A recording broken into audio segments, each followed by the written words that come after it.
Morning সবাইকে। কেমন আছো সবাই? আশা করব সবাই ভালো আছো, আমরাও ভালো আছি। আবার একটা নতুন দিন শুরু করলাম তোমাদের সবাইকে সঙ্গে নিয়ে। যদিও আজ রবিবার, কিন্তু আমার আজকে অফিস ছুটি নেই। যারা আমার পুরনো ভিউয়ার্স তারা তো জানোই যে রবিবারে আমার অফিস ছুটি থাকে না, সেটা হলো মাসের শেষ রবিবার। বাকি সব রবিবারগুলোতেই ছুটি থাকে। আজকে অনেকগুলো ফুল ফুটেছে। দিদি বলল তোমার জন্য ফুল রেখেছি, ফুল তুলে নিও। বললাম ঠিক আছে দিদি, অনেক দিন বাদে ফুল তুলছি, তাই না? তোমাদের সাথে ওটাই শেয়ার করলাম। কয়েকটা জবা ছিল আর ছিল নীলকণ্ঠ ফুল। তো সেগুলো সব তুলে নিয়ে ঘরে রেখে তারপরে আমি আমার কাজকর্ম শুরু করব। বাসি কাজ সারা হয়ে গেছে, সেটা তো তোমরা একটুখানি দেখেই বুঝতে পারলে। বৃষ্টি হয়েছিল তাই ভেজাই ছিল। তারপরে আবার একটু জল দিয়ে ভালো করে ঝাঁটিয়ে নিলাম। গাছের পাতা টাতা সব পড়ে তো একটুখানি মেসি হয়ে থাকে জায়গাটা। বাবা, আবার ইংরাজি বলছি সকাল সকাল। একটুখানি নোংরা হয়ে থাকে জায়গাটা, সেই জন্য ভালো করে ধুয়ে মুছে নিলাম। পল্লব এখনও ওঠেনি, আজ রবিবার, একটু পরেই উঠবে পল্লব। তো আমি আমার কাজগুলোকে গুছিয়ে নিই। কাটাকুটি করে গুছিয়ে নিয়েছি। উচ্ছে ভাজা করব আর আলুটা দেব, একটু ডিমের অমলেটের কারি করব, তার সাথে আলুটা দেব। তো আলুটাও কেটে নিলাম যাতে ভাতের মধ্যে সেদ্ধ দিয়ে দিতে পারি। উচ্ছে ভাজা নয়, ভুল বললাম, উচ্ছেটা আজকে একটু চচ্চড়ি মতন করব। সব কেটে কুটে গুছিয়ে নিয়ে একদিকে ভাতটা বসিয়ে দেবো আর একদিকে উচ্ছেটা বসিয়ে দেবো। ভাতটা 1 ফুট দিয়ে নামিয়ে রেখে উচ্ছে চচ্চড়িটা যাতে করে নিতে পারি। উচ্ছেটা ওইদিকে ততক্ষণে ভাজা ভাজা হয়ে যাবে। একদম ফ্রাই প্যানের মধ্যে উচ্ছেটা দিয়ে, আমার কেন জানি না উচ্ছে ভাজা আলু ভাজা এগুলোকে না ফ্রাই প্যানে করতে বেশি ভালো লাগে। যদিও লোহার কড়াইতেও কম তেল লাগে, ফ্রাই প্যানে মনে হয় আমার আরও সুবিধা হয় করতে। দেখেছো কেমন রোদটা রিফ্লেক্ট করছে? একটু আগে বৃষ্টি ছিল, এখন দিব্যি সুন্দর রোদ উঠে গেছে। দেখেছো আমার উচ্ছেগুলো কেটেছি কীভাবে দেখো, ভেতর থেকে দানা সব ফেলে দিয়েছি। ভেতর থেকে দানা না ফেলে দিলে পল্লবের খাবার সময় খুব সমস্যা হয়। উচ্ছেটাকে ভালো করে কেটে কুটে ভাজা ভাজা করে নিচ্ছি ঢাকা চাপা দিয়ে। তারপরে তুলে রেখে একটু পেঁয়াজ ভেজে নেব, আর এর মধ্যে দেব একটুখানি টমেটো কুচি, কাঁচা লঙ্কা কুচি আর একটু মশলা বলতে একটু কাশ্মীরি লঙ্কার গুঁড়ো দেবো, একটু ধনে গুঁড়ো আর একটু ওই কিচেন কিং মশলা। ওটাতে অনেকটা আর কি গরম মশলা টাইপ কাজ করে। দিয়ে হালকা করে একটু জলের ছিটে দিয়ে উচ্ছে চচ্চড়িটা বানিয়ে নেব। উচ্ছে চচ্চড়িটা এত ভালো হয়েছিল জানো তো। এ দেখো ভেজে রাখা উচ্ছেগুলো দিয়ে দিলাম মশলাটা রেডি করে। এবার ঢাকা চাপা দিয়ে রান্নাটা একদম শুকনো করে নেব। উচ্ছে চচ্চড়িটা এত ভালো হয়েছিল, পল্লব বলল আমি তো বেশি ভাতটা ওটা দিয়েই খেয়েছি, মনে হয় অমলেটের কারি না হলেও চলতো। আর আমারও সেম, আমারও তাই মনে হচ্ছিল অফিস গিয়ে যখন খাচ্ছিলাম যে অমলেটের কারিটা দরকার নেই। উচ্ছেটা সত্যি এত ভালো খেতে হয়েছে। এরকমভাবে জানি যদিও এটা উপকারিতা নেই, কিন্তু মাঝে মাঝে এরকমভাবে খেতে ভালো লাগে। ওই দিকটা সব রান্নাবাড়ি গুছিয়ে পল্লব উঠে গেছে, এবার চলে এসেছি চা করতে মনে পড়ছে যে ডিমের অমলেটের কারি করব আজকে। তো সেই ডিমের অমলেটের কথাটা মনে পড়ছে। আগেও তোমাদের সাথে শেয়ার করেছি আমি গোটা ডিম খেতাম না, অমলেট খেতে বেশি ভালো লাগতো। আজকেও ওটাই মনে হচ্ছে। একবার ভাবছিলাম যে গোটা ডিম করে নিই, তারপরে ভাবলাম ধুর, গোটা ডিম তো প্রায়ই খাচ্ছি, অমলেট করেই করবো, একটু টাইম লাগে, লাগুক নাও। আজকে পল্লব বাড়িতে, আমি পল্লবকে বললাম একটু ভিডিও করে দেবে, বললো হ্যাঁ নিশ্চয়ই করে দেবো, কেন করে দেবো না। তো এই সময়ের ভিডিওটা পল্লব করে দিয়েছে। আর আমি একা থাকলে তখন আমাকে এটাকে স্ট্যান্ডে লাগিয়ে ভিডিওটা করে আবার ঘরে এসে ফোনটা খুলে নিয়ে তালা বন্ধ করে বেরোতে হতো। তো পল্লব যেহেতু করে দিল ভালোই হলো, আমারও একটু সুবিধা হলো। সারা দিনের শেষে ক্লান্ত অবসন্ন হয়ে ফিরে এসেছি। আজকে প্রচুর চাপ ছিল, কাল দিনটাও চাপ থাকবে।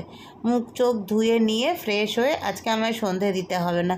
পল্লব সন্ধে দিয়ে একদম গুছিয়ে রেখেছে। শুভ সন্ধ্যা সবাইকে। বেজেছে 7:30। আমাকে বললো তাড়াতাড়ি বাড়ি এসো, তোমার জন্য কি এনেছি। দেখি এবার কি এনে রেখেছে আমার জন্য। মাসের শেষ রোববারে অফিস করে এসে আমি তো ছিলাম ঘরে, একেবারে ছুটি ছিল। তো যাই হোক, সারপ্রাইজ দেওয়ার জন্য খালি তো খেতে ভালোবাসে, খুব কমই খাওয়ায়। যাই নিয়ে যাই ঘরে, একটু বেরোলাম, নিয়ে ঘরে ঢোকার আগে নিয়ে চলে এসেছি ফুচকা। এইরকম যদি পাওয়া যায় সারাদিন খেটে খুটে এসে, আর কি চাই বলো। এটা জলটা দাঁড়া, ফুচকাটা সাজাই গুছাই ভালো করে, সুন্দর করে।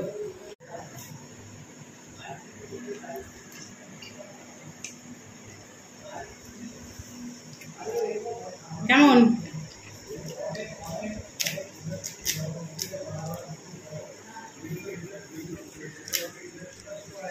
আমি খেতে থাকছি।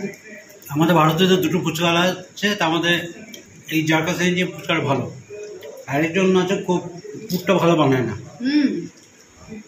আর ফুচকার সাইজ খুব ছোটো ছোটো। আমার প্রিয়ও হয় ওর ফুচকাটা। চলো খেয়ে নিই। আজকে রবিবারে অফিস ছিল, তাই জন্য সেইভাবে আর কিছু করা হয়নি। তো এই দেখো এখন এখানে আলু কেটে নিয়ে নিয়েছি, এইটা দিয়ে একটু ভাজা ভাজা করে একটা তরকারি মতন করব। আর এর মধ্যে পেঁয়াজ টমেটো বলছে পেঁয়াজ, আদা, রসুন আর কাঁচা লঙ্কা গ্রেটারে গ্রেট করে নিয়েছি। এটার মধ্যে কি করব সেটা পরে দেখাচ্ছি, আগে আলুর তরকারিটা বানিয়ে নিই। আলুর তরকারি এটা বলার বা দেখানোর কিছু ছিল না, কিন্তু তরকারিটা এত ভালো হয়েছে না, তাই তোমাদের সাথে শেয়ার করছি। কড়াইতে একটুখানি জিরে ফোড়ন দিয়ে অল্প তেল দিয়ে, একটু চন্দ্রমুখী আলু তো তাই আলুটা এমনিই দিয়ে দিয়েছি, সেদ্ধ করিনি আর ইচ্ছাও করছে না, এমনি দিয়ে দিয়েছি। তারপরে পেঁয়াজ টেয়াজ কিছু দেইনি, কিন্তু একটু আদা গ্রেট করে দিয়েছি, কাঁচা লঙ্কা আর টমেটো দিয়ে ভালো করে নেড়ে চেড়ে নিলাম। নিয়ে হালকা একটুখানি টমেটোটা গ্রেট করে দিয়েছিলাম, তো সেই বাটি ধোয়া জলটা দিয়ে দিলাম, দিয়ে রেডি করে নেব তরকারিটা। ও মোগলাই পরোটা, এখানে পেঁয়াজ, আদা, রসুন আর কাঁচা লঙ্কা গ্রেটারে গ্রেট করে নিয়েছি। এর মধ্যে দুটো ডিম ভেঙে দিয়ে দেব।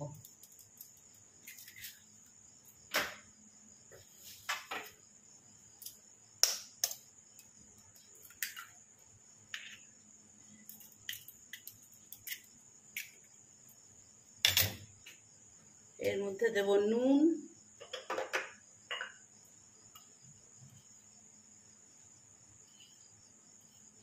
একটু বেশি করেই নুন দিচ্ছি, কেননা এর মধ্যে আবার এরপরে ব্রেড ক্রাম্ব দেব।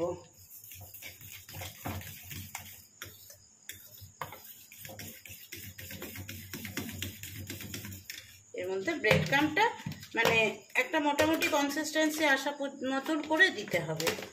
দেখো আবার পিঁপড়ে এসে গেছে আমার ব্রেড ক্রাম্বে, এদের থেকে আর নিস্তার নেই কোথাও, এমন জিনিস। চলো এবার ব্রেড ক্রাম্বটাকে ভালো করে মিশিয়ে নিই। এটা বিস্কুটের গুঁড়ো দিলেও হয়, কোনো অসুবিধা নেই।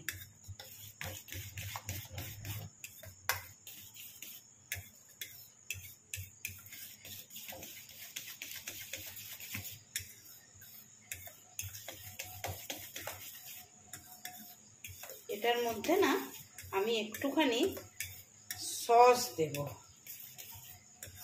একটু হালকা একটুখানি সয়া সস দেব।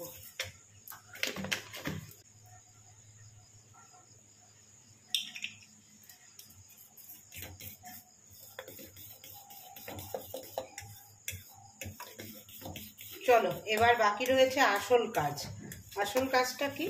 আসল কাজটা হচ্ছে বেলে নেওয়া। চলো আগে বেলে নিই। এটা বেলে নিয়েছি, এদিকে তেলটা বসিয়ে দিয়েছি, এটা বেলে নিয়েছি, এবার এর মাঝে দিয়ে দেব।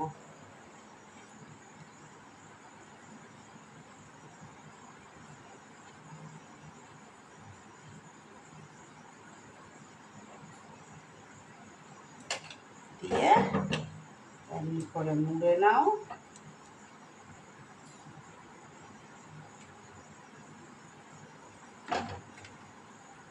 আর যখন তেলের মধ্যে দেবে তখন এইবার এইটা তুলে নিয়ে সব সময় কিভাবে দেবে বলো তো, এইটা থাকবে নিচের দিকে, এইভাবে দিতে হবে। ব্যাস, এবার ভেজে নাও সুন্দর করে। আঁচটা অল্প রেখে ভাজতে হবে, তাহলে ক্রিস্পি হবে আর ভেতরটা ভালোভাবে রান্না হয়ে যাবে। এই দেখো একটা ভাজা হয়ে গেছে, এই যে 2 নম্বরটা ভাজা হচ্ছে, এখানে এক পিঠ হয়ে গেছে আর এক পিঠ হচ্ছে, কম তেলে ভাজছি। আর এই যে ওদিকে 3 নম্বরটা রাখা রয়েছে।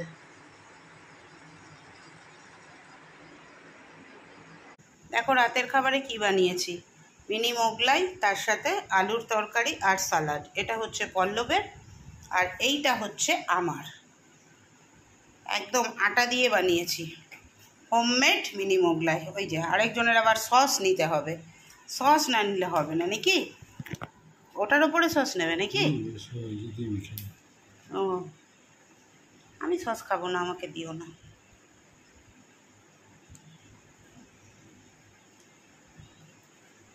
চলো তাহলে খাওয়া শুরু করা যাক। এটা হচ্ছে আমাদের সানডে ধামাকা। আমার এই মানুষটার জন্য সব কিছু, আমি যতই আমার পরিশ্রম হোক এই মানুষটার জন্য আমি সব কিছু করতে পারি। মুখ খেলাম, বললো তুমি আমার কথা শোনো না, এই এসে এখন আবার এইসব করছো, কিন্তু খেতে কেমন লাগছে একবার সেটা বলো।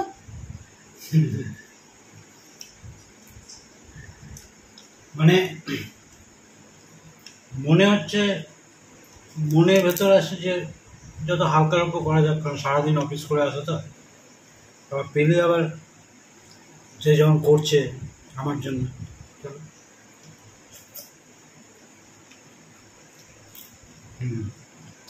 ভালো না, না না ঠান্ডা হয়ে তুমি খাও। হ্যাঁ খাচ্ছি। ভেবেছিলাম ইটিং শো করবো, কিন্তু এখন আর ভাল লাগছে না, তো একটু খাওয়াই দেখাই দুজনের। দারুণ দারুণ, এত ভালো হয়েছে আমি নিজেও ভাবিনি। যদি আমার স্ল্যাবটা বড় থাকতো না, আমি আরও বড় করে বেলতাম, আরও বেললেও ভাজতে পারতাম না। না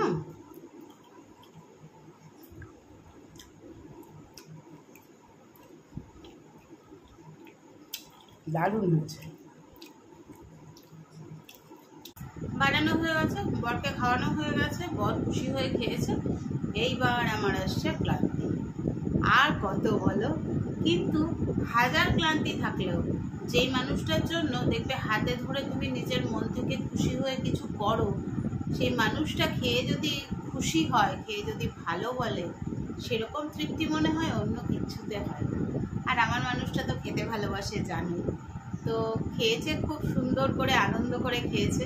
প্রথমে আমাকে বকাবকি করছিল, বলছিল কি দরকার সারাদিন এত কষ্ট করে এলে। আমি বললাম এই যে তুমি আমাকে একটা সারপ্রাইজ দিয়েছো আমি আসার পরে, তো আমি তোমাকে একটা রিটার্ন সারপ্রাইজ দেবো না, তো সেই জন্যই বানালাম। সত্যি খুব ভালো খেলাম গো। এইভাবে, এটা কিছুই না, মোগলাই সবাই এইভাবেই বানায়। তো আমি ঘরোয়া উপায়ে একদম কম তেলে আটা দিয়ে মোগলাইটা বানিয়েছি।